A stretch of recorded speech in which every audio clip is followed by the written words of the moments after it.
से आना है, ठीक है? यही से जो बोल रहा है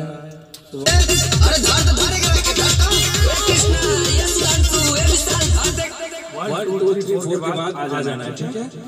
ठीक है?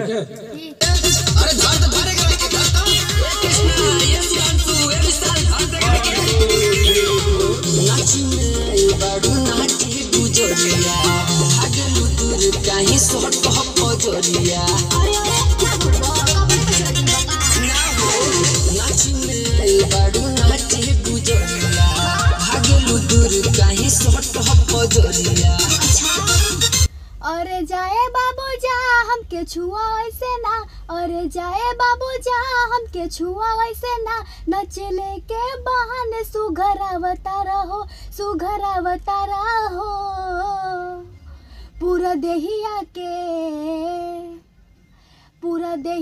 के बीपी बढ़ावता रहो, पूरा देहिया के बीपी बढ़ावता रहो, पूरा देहिया के बीपी। यहाँ से आओ बाबू, एक बार और यहाँ से आओ बाबू, ठीक है?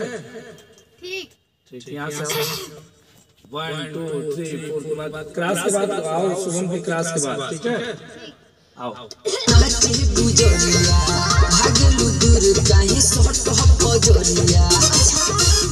अरे जाए बाबू जा हमके छुआ ऐसे ना, अरे जाए बाबू जा हमके छुआ ऐसे ना, नचले के बहाने सुघरावता रहो, सुघरावता रहो, पूरा देहिया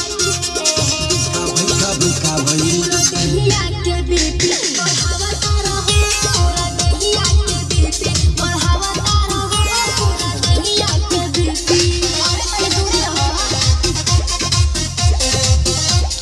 यहाँ से खुशबू अंतरा जो गाएगा शुभम, वहाँ से भी पार्ट बना के आना है, ठीक है? बढ़िया से आना है, ठीक है? इतना ना बढ़ चढ़ के बोला ये बबुआ, पीछे घूमेले तो से बड़ बड़ा 1 2 3 4 पा जाना, ठीक है? थोड़ा तेज बोलो। हाँ करें 1 2 3 4 के बाद आ जाना, ठीक है? ओके 1 2 3 4, ठीक है? 4 के बाद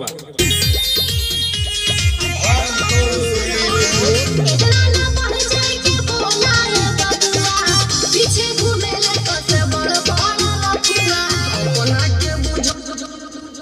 अब अपना ये दूसरी लाइन आना है, दूसरी लाइन इतना बड़ा क्रॉस वाला, ठीक है? इतना ना बढ़ चढ़ के बोला ये बबुआ, पीछे घूमेले तो से बड़ बड़ा लफुआ।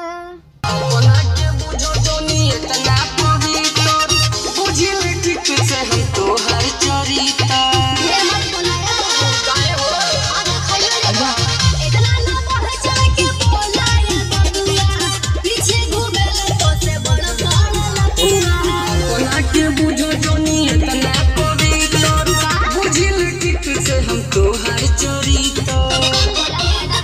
ऐसे सटो बजे यार लाठी रूठी पाई पार, ऐसे सटो बजे यार लाठी रूठी पाई पार, काहे बनल बिगड़ खाना गावता रहो, खाना गावता रहो, पूरा देहिया